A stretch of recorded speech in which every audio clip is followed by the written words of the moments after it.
Ito, di ko alam kung iiyak din. Handa ko na. Handa ko na yung tissue. To give his acceptance speech, we call on the club charter president, second time, charter, of Elso Singapore Eagles Club, Eagle Gerardo Loren.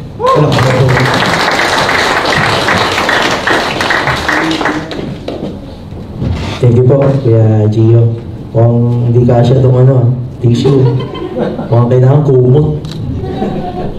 Okay, would like to take this opportunity po to thank our Kuya Lester, Kuya Gio, Kuya G-Boy, and our visitors, our Kuya Vice President from Philippines also, and our special guest also from Singapore, Mr. Rick.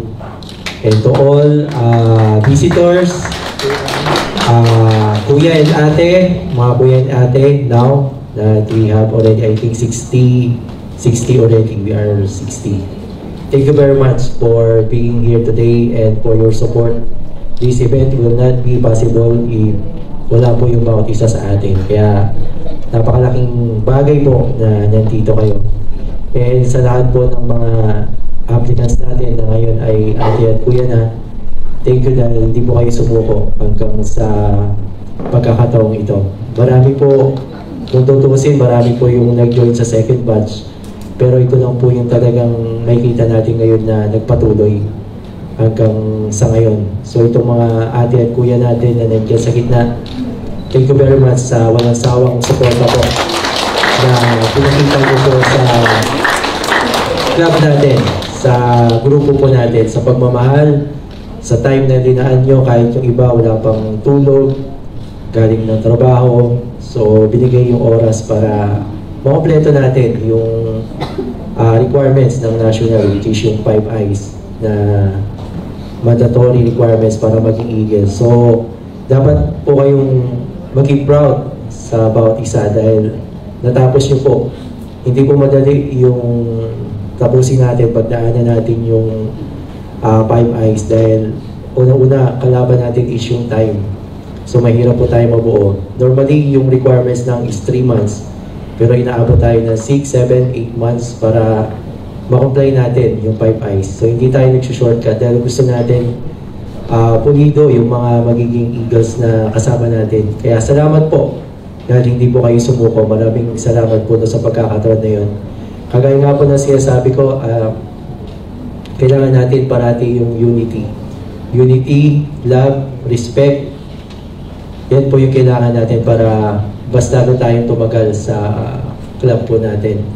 Turing natin na isa tayong katawan, so hindi natin pwedeng sabihin sa isang kasama natin na ay wala kang silbi hindi, kasi hindi ka namin napapansin dito. So hindi po pwedeng ganun. Kasi ang isang katawan, bawat parts may function, bawat parts may role. Even the smallest tissue in our body, hindi mo siya napapansin pero may function siya. So ganun yung bawat isa sa atin. So hindi po tayo magpa-function kung wala yung isa. So kailangan po natin yung bawat isa para mag-function tayo as one body. Hindi pwedeng sabihin ng kamay sa paa na I don't need you kasi kamay ako, ikaw paa. Hindi pwedeng sabihin ng bibig sa paa na I don't need you kasi ako yung nagsasalita. So dapat unity, yun lang po lagi yung tandaan natin. Dapat nagkakaisa tayo. So pag sinabi ng mind natin, linabas ng bibig natin, buong katawan natin nagpa-follow. So dapat yun ang laging tahakin natin. Yung goal natin, ano po ba yung pinasok natin, bakit nandito tayo sa club na ito? Para po ba sumikat tayo? O para dumami yung followers natin or connection? Hindi po. So pumasok tayo dito dahil magamit tayo bilang instrumento ng Panginoon para makatulong sa mga kapwa natin. So we should be proud na naging Eagles po kayo. Kaya nga nasabi ni Ate Annabel, this is not just the end, but this is just the beginning of being an Eagle. So sama-sama po tayo lilipad ng matagayo with unity. Kasi pag wala pong unity, wala pong mangyayari sa atin. Kagaya nga po na sinabi ko last speech ko, nung chartering namin ng first batch, may tuturing natin na yung sarili natin na dapat yung value natin hindi bumababa. Huwag nating hayaan na bumaba yung value natin kahit anuman pagsubok lumating sa buhay natin. Kagaya nga nung nasabi natin, nabigay ko illustration yung single cent. Yung single cent, pag linagay mo yan sa putikan, walang papansin yan. Kasi dahil sa value niya. Pero yung $1,000, Singapore dollars, kahit nasa putikan yan, o nagusot yan, napunit yan, may papansin, may kukuha at kukuha. May magbubuo.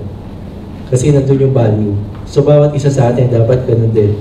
Yung value natin hindi bumababa. So kahit anong problema, kahit anong paninira yung dumating sa buhay natin, o kahit anong problema, we should be proud na Eagles tayo. So hindi tayo basta-basta magigiba. So kailangan natin ipagmalaki yun, yung value natin, huwag nating hayaan na bumaba. So maraming salamat po, thank you po, at nawa ay patuloy kayong sumuporta sa ating mga activities na darating, and yung mga kaibigan natin na gusto po mag-join, na nandito ngayon, na possible mag-join sa next batch natin for chartering and induction.